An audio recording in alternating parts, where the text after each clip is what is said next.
नमस्कार, मॅक्स महाराष्ट्रमध्ये आपलं स्वागत आहे. मी आहे किरण सोनवणे. मॅक्स महाराष्ट्र सावित्रीबाई फुले जयंतीनिमित्त सावित्री उत्सव साजरा करतोय. या निमित्तानं महाराष्ट्रातल्या अनेक विचारवंतांशी बोलतोय. आज आपल्या सोबत या संदर्भात बोलण्यासाठी प्राध्यापिका सुषमाताई अंधारे आपल्या सोबत आहेत. सुषमाताई अंधारे, तुमचं स्वागत आहे मॅक्स महाराष्ट्रमध्ये.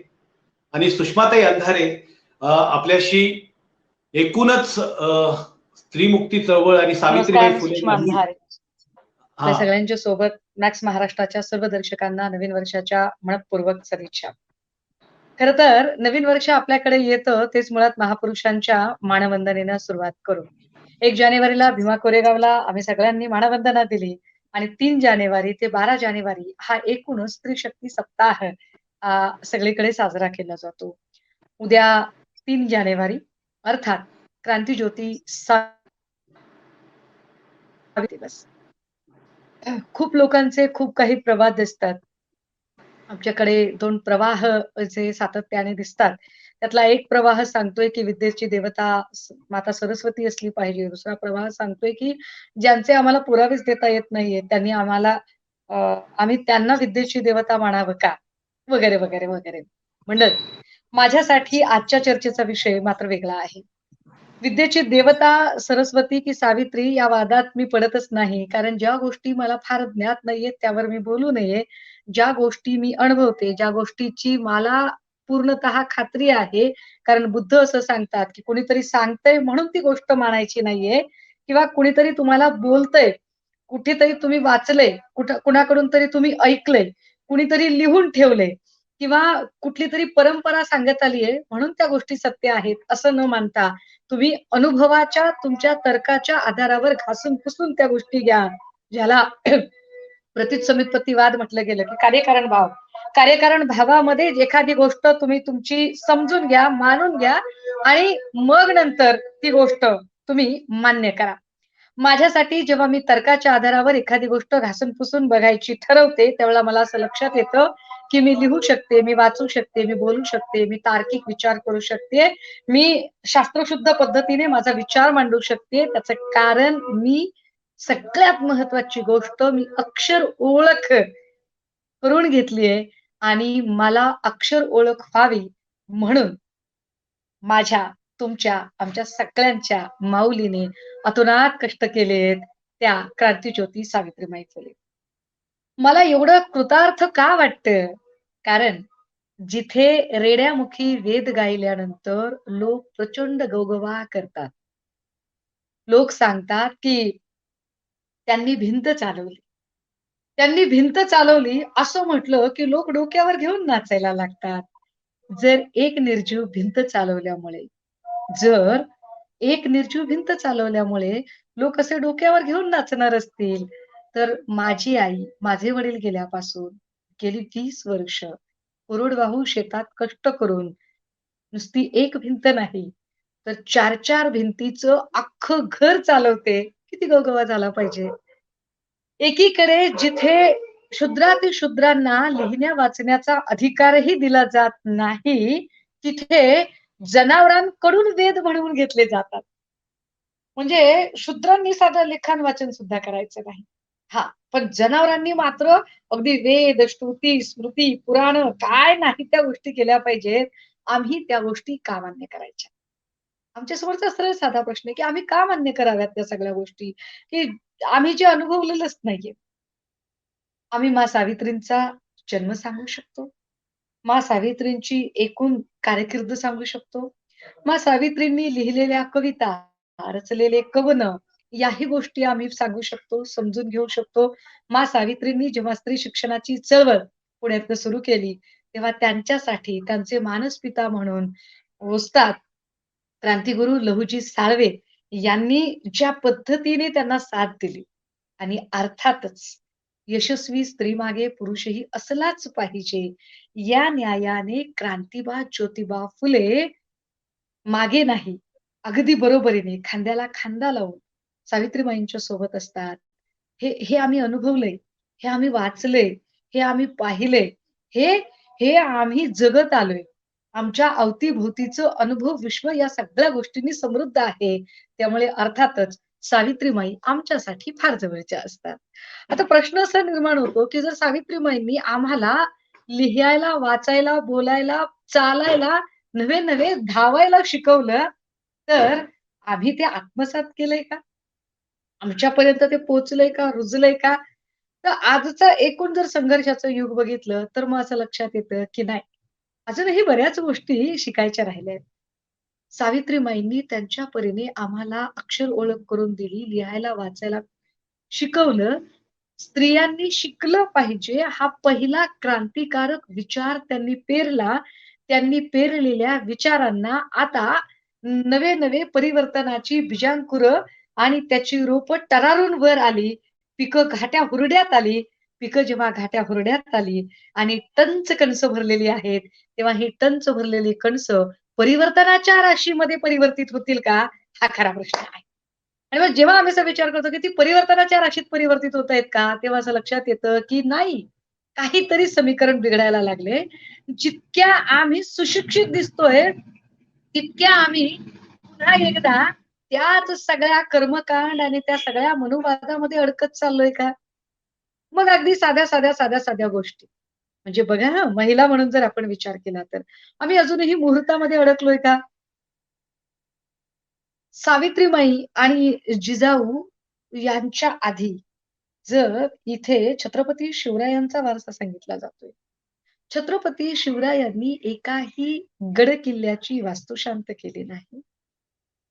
गड-किल्ल्यांवरती मोहिमा करताना त्यासाठी मुहूर्त शोधले नाही.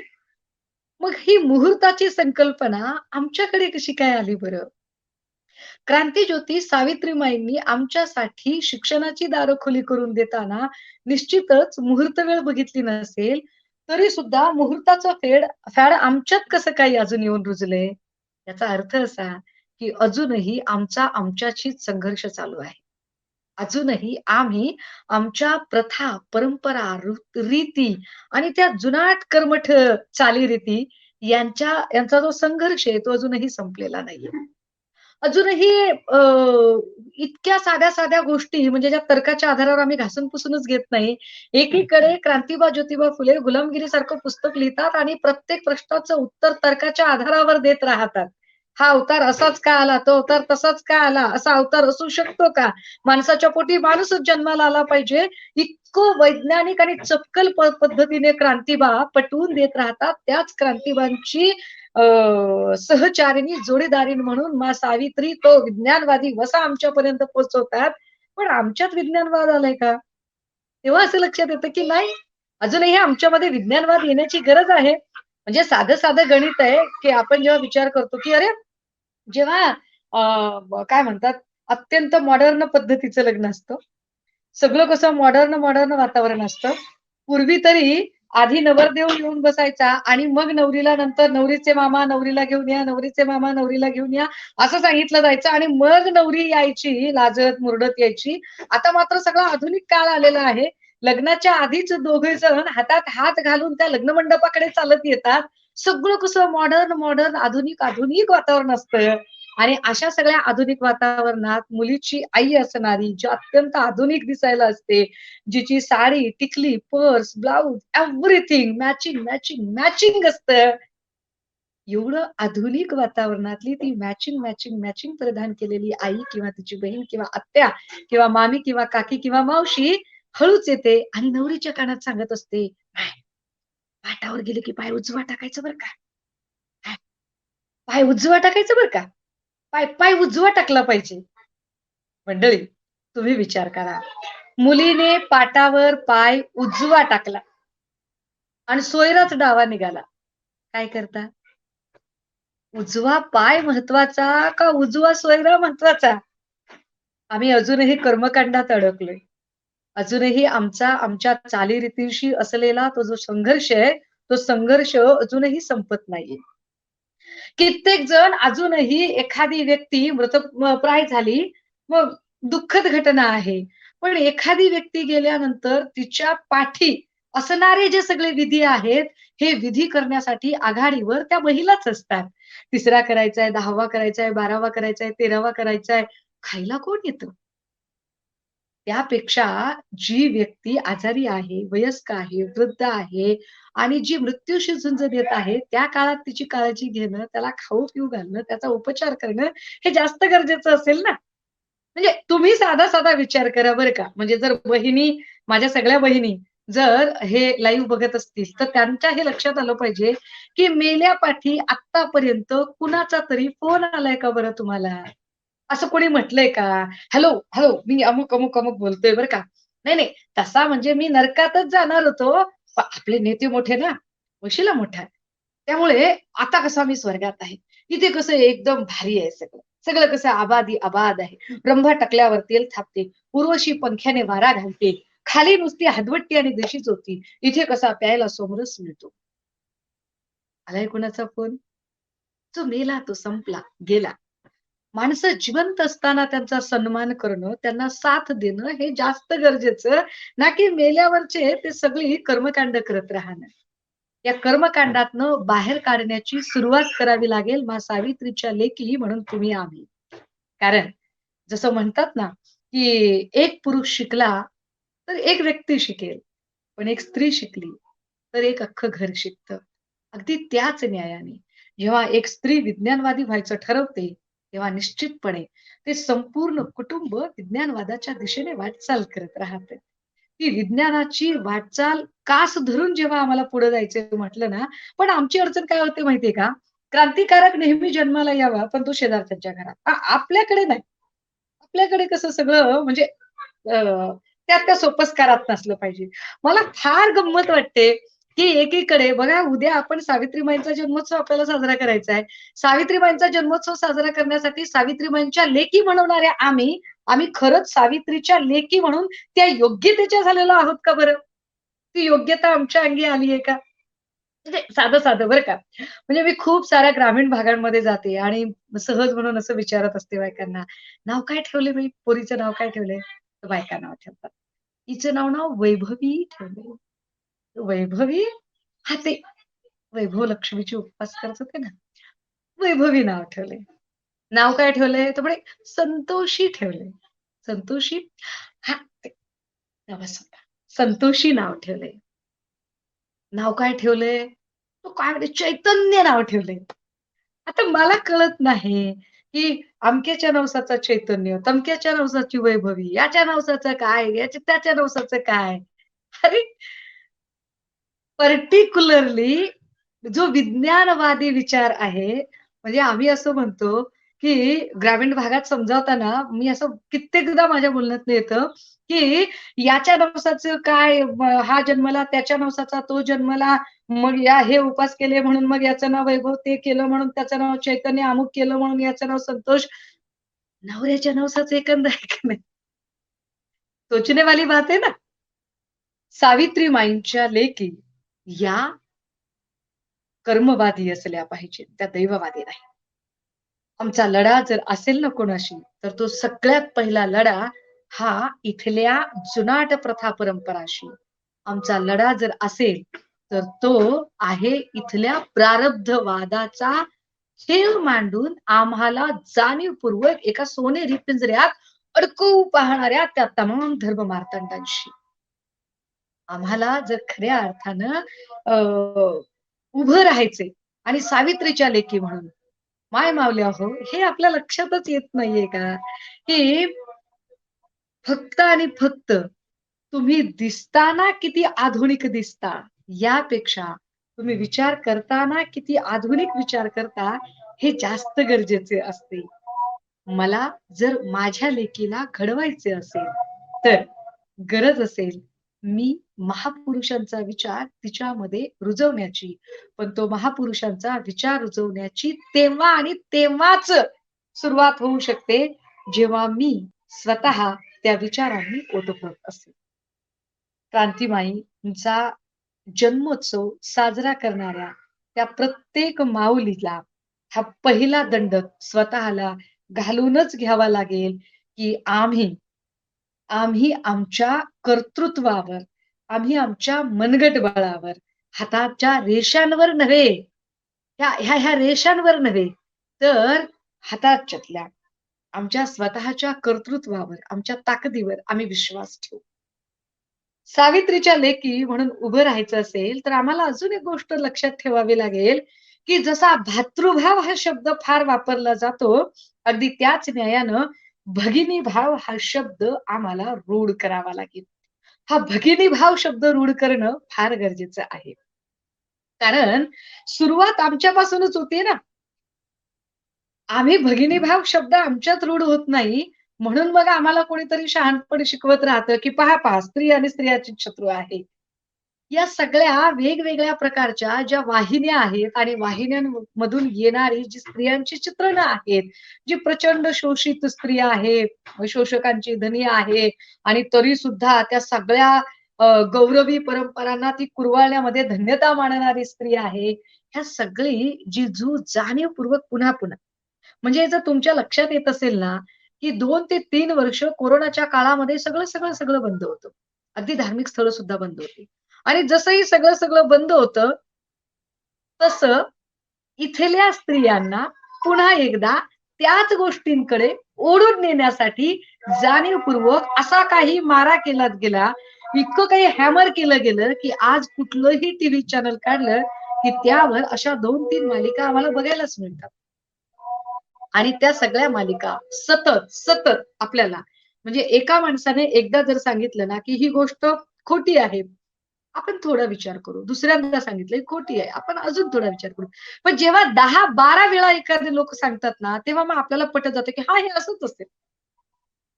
मालिकांमधून सध्या ज्या चित्रण येत आहे आणि ज्या चमत्कार आणि सगळ्या साक्षात्कारांच्या मालिका दाखवल्या जात आहेत, हे जाणीवपूर्वक हे लक्षात आलं पाहिजे, की गेल्या 2-3 वर्षात कोरोनामध्ये जेव्हा कोणाचंच काहीच चाललं नाही, कुठल्याच ज्योतिष्याचं म्हणणं खरं ठरलं नाही.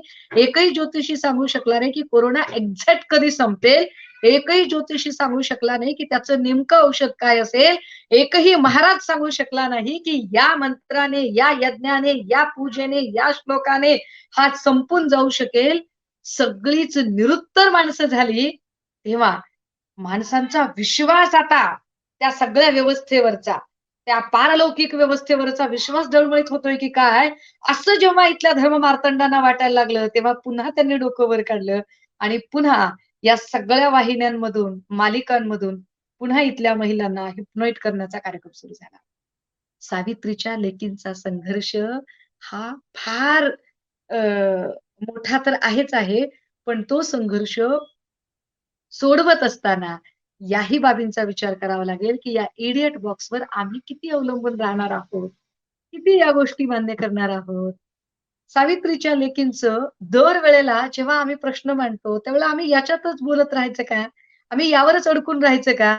की आम्ही व्रत, वैकल्य, उपास, अंधश्रद्धा, अ, रूढी, परंपरा, कर्मठता याच सगळ्या गोष्टींवरती आम्ही बोलत राहणार, की याच्या पुढे पण जाणार? मग याच्या पुढे जाताना आम्ही फक्त त्या 33% आणि 50% आरक्षण त्याच्यावरच मांडणार, की त्याच्याही पुढे जाणार? तर त्याच्या पुढे गेलं पाहिजे. जेव्हा ही सगळी माणसं वेगवेगळ्या आरक्षणाचे मुद्दे मांडतात, तेव्हा महिला म्हणून तुमच्या मनात हा विचार कधी आलाय का? की एकीकडे महाराष्ट्राला पुरोगामी महाराष्ट्र म्हणावलं जातं. पण या पुरोगामी महाराष्ट्रात मात्र म्हणजे यूपी सारख्या कर्मठ राज्यामध्ये पहिली महिला मुख्यमंत्री होण्याचा मान जर कुठलं राज्य पटकावतं, तर ते यूपी पटकावतं. ज्याला तुम्ही अत्यंत कर्मठ राज्य म्हणता, ज्याला तुम्ही गायपट्ट्यातले लोक म्हणता. त्या गायपट्ट्यातल्या लोकांनी पहिली महिला मुख्यमंत्री घडवली. मात्र ज्या महाराष्ट्राला अत्यंत पुरोगामीपणाचा सतत एक अहंभाव आहे, की आम्ही पुरोगामी आहोत. आम्ही फुले शाहू आंबेडकरी विचारधारेचे आहोत. आम्ही खूप प्रगत आहोत. आम्ही खूप पुढारलेले आहोत. असे प्रगत, पुढारलेले आणि फुले शाहू आंबेडकरांचा उठताना, बसताना, खाताना, पिताना, झोपताना, चालताना, बोलताना सतत जयघोष करणारी जी माणसं आहेत, ती किती दांभिक असतील, की अजूनही महाराष्ट्राचं जे प्रमुख पद आहे, ते महिलेला मिळालेलंच नाही. सावित्रीच्या लेकींचा संघर्ष असाही एक आहे. तो फक्त धार्मिक, तो फक्त जातीय असाच नाही, तर तो राजकीय अर्थाने तिथपर्यंतही जाऊन पोहोचतो. त्या सगळ्या संघर्षांची उकल करण्यासाठी काय तुम्ही आम्ही सज्ज आहोत का? असायला हवं. ही गोष्ट आता अनेकांच्या लक्षात येतीये, की जेव्हा पॉप्युलेशन रेशो मांडले जात आहेत, या पॉप्युलेशन रेशोमध्ये सध्या मुलांच्या संख्येच्या मागे मुलींची संख्या तब्बल 25 ते 30 ने कमी आहे. ग्रामीण भागात तर ती 33 ने कमी आहे. तरी सुद्धा मुलगाच हवा हा सोस करणाऱ्या कोण आहेत? ते ज्योतिबाचे वारसदार आहेत, की त्या सावित्रीच्या लेकी आहेत? तर मग असं लक्षात येतं, की सावित्रीच्या लेकींचा जरा जास्तच सोस चाललाय का? याच्यावर काम करण्याची गरज आहे. ही थोडीशी मानसिकता बदलण्याची गरज आहे. ही मानसिकता बदलून मग आम्ही पुढे मार्गक्रमण करू शकतो. आणि हो, हे सगळं करताना पुरोगामी विचार रुजवायचा असं जेव्हा आम्ही म्हणतो, तेव्हा पुरोगामी विचार नुसता बोलून रुजत नाही. पुरोगामी विचार हा सतत घोकंपट्टी करून सुद्धा रुजत नाही. पुरोगामी